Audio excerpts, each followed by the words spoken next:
अगली सुबह जब आयरा की आंख खुलती है तो घर में एक अजीब सी खामोशी होती है। न उसकी माँ आई होती है, न कोई और अजीज। ये एहसास आयरा के दिल को बुरी तरह तोड़ देता है। वो सोचती है कि नई नई दुल्हन हूं, मगर जैसे कोई मेरा अपना ही नहीं रहा। ऊपर से कामयार का रवैया भी उसके लिए किसी जख्म से कम नहीं होता। वो आयरा से ऐसे पेश आ रहा होता है जैसे उसकी शादी किसी अजनबी से हुई हो। बना कुछ कहे, बना एक नजर डाले, वो सीधा ऑफिस चला जाता है।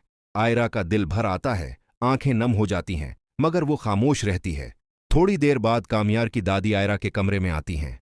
नरमी से उसके सर पर हाथ रखकर कहती हैं, बेटा, मैं जानती हूं कामयार के इस रवैये ने तुम्हें उदास कर दिया है, मगर वो इस वक्त खुद भी उलझन में है। मुझे यकीन है वो ठीक हो जाएगा।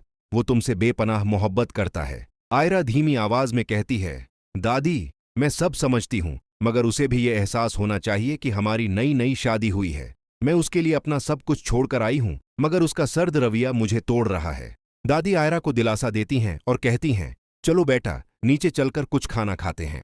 आयरा जब सीढ़ियों से नीचे उतर रही होती है कि अचानक उसका पांव फिसल जाता है। एक लम्हे में सब कुछ बदल जाता है। आयरा सीढ़ियों से गिर जाती है और शदीद जख्मी हो जाती है। पूरे घर में कहराम मच जाता है। दादी घबराहट में फौरन कामयार को फोन करती हैं और रोते हुए बताती हैं, कामयार, आयरा सीढ़ियों से गिर गई है, उसे बहुत चोटें आई हैं। कामयार रास्ते में ही होता है। दिल धक से रह जाता है। वो फौरन गाड़ी मोड़ता है और तेजी से घर पहुंचता है। आयरा को अपनी बाहों में उठाकर अस्पताल ले जाता है।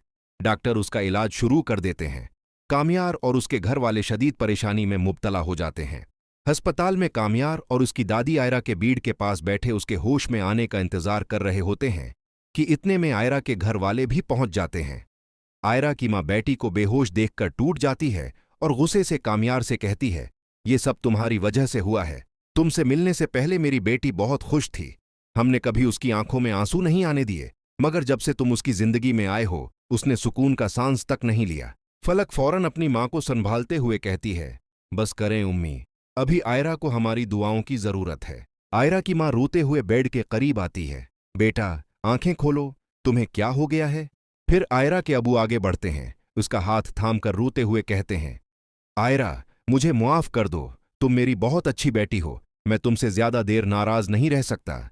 तुम्हारा बाप हमेशा तुम्हारे साथ है। तुम कभी तन्हा नहीं होगी। इसी लम्हे आयरा की पलकें हिलती हैं और वो आहिस्ता आहिस्ता आंखें खोल लेती है। सब लोग उसे होश में देखकर शुक्र अदा करते हैं। कामयार की आंखों में निदामत के आंसू होते हैं। वो आयरा के करीब आकर कहता है, आयरा, मुझे मुआफ कर दो। मेरे रवैये ने तुम्हें बहुत तकलीफ दी। मैं वादा करता हूं कि आइंदा तुम्हें खुश रखने की पूरी कोशिश करूंगा। आयरा कमजोर सी मुस्कुराहट के साथ उसकी तरफ देखती है, जैसे दिल ही दिल में एक नई उम्मीद जाग उठी हो। क्या कामयार वाकई बदल जाएगा? क्या आयरा की जिंदगी में खुशियां वापस आएंगी? ये सब जानने के लिए अगली किस्त का इंतजार करें।